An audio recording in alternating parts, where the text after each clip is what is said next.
Welcome back sa aking YouTube channel para sa mga first time na click mo na yung ganyung street dito. Anyway guys, wala nang vital deep relax. Tulong mo na lang din sa akin. So topic natin po today's video, Harry Roque, lalong nagtitendering, trending guys. At lalo pang lumalaki yung issue sa kanyang executive secretary na isang super model guys, Guapigs, di ba?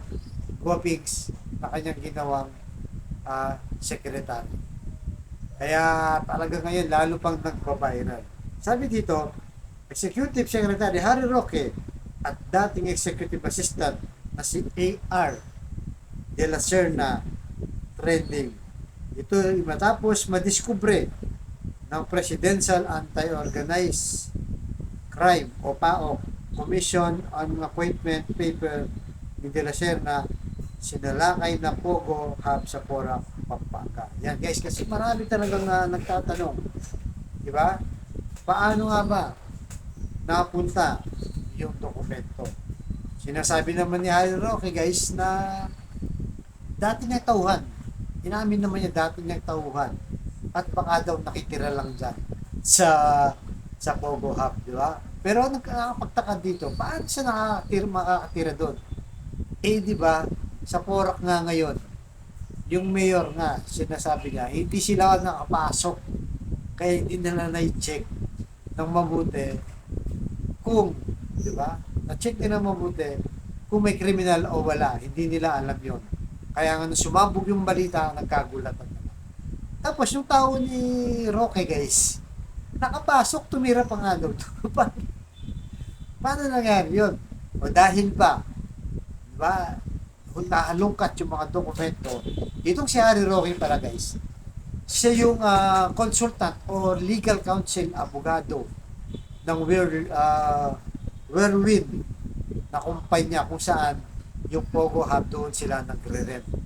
Parang kay Alice Go, siya may-ari ng lupa, nagre-rent yung mga Pogo Hub na sinasabi nga kakutsaba niya yung mga doon.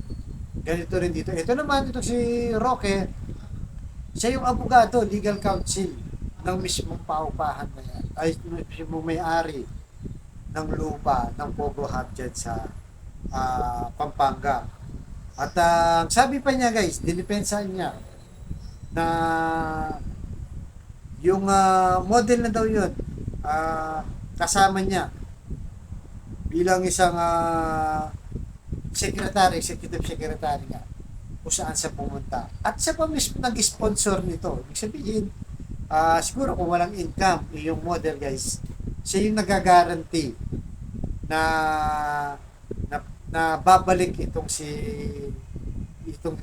Boylet, di ba? Nitong si A.R. de la Serna kung ano mang gastos niya. Pero napag-alaman din sa dokumento na nung panahon ni Duterte, di ba? Na-appoint pala ito ng staff ni Harry Roque. At sumasahod daw guys, ang laki. 54,000 pesos. Ang laki guys. Ang issue natin dito guys, sa personal na buhay ni Harry Roque, again, wala tayong pakialam. Kung ano man yan, nung lalaki na to, boylet niya man o hindi, wala tayong pakialam dahil hindi natin interest yun. Personal na ano naman yan, interest. Ang interest natin dito, kung totoo nga ba na itong secretary ito, ay tumatanggap ng 54,000, eh, kaban ng bayan ang pinambabayad dito. Sinasabi niya, kaya kailangan niya ng executive assistant dahil may sakit daw siya na diabetic. Di ba? Kailangan daw niya yan. Pero sinasabi niya, pero sabi ng mga netizen, eh, kailangan niya pala ng medical assistant. Bakit hindi niya kinuha yung nurse? Di ba? O kaya yung asawa niya, bakit hindi na lang niya sinama? Total, puro insulin lang naman ang gagamitin dyan. Kung tataas yung sugar niya, bababa, di ba? Nag-insulin lang kailangan. Kaya yun na ngayon ang nagiging trending at lalo pang nagiging sikat itong si Harry Roque, isang supermodel. Guwapings guys, artistahin talaga kasi nga nanalo nga dyan sa Supernatural Mister yun, di ba? Basta modelo siya guys yan, nanalo siya. Talagang siyempre marami nang iisipin yung ating mga kababayan, bahala na si Harry Roque dyan.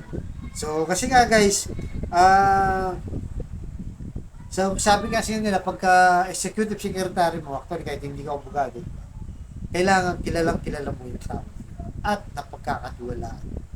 Hindi ka kukuha ng basta na hindi mo alam. Ang sinasabi rin kasi ni Harry Roque na kasi estudyante yun eh, sabi niya eh. Kaya siguro ganyan siya.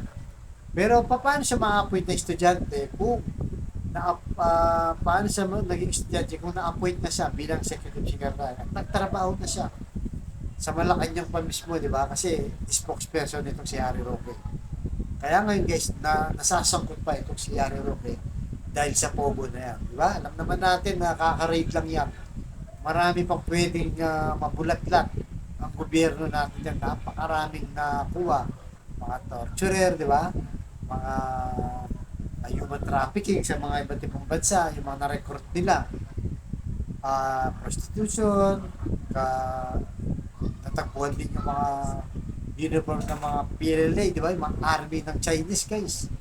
Di ba? Yung bulto-bultong pera, yung computer, cellphone, meron pa silang parang marami guys, marami. Kasi sa laki nga yun, di ba?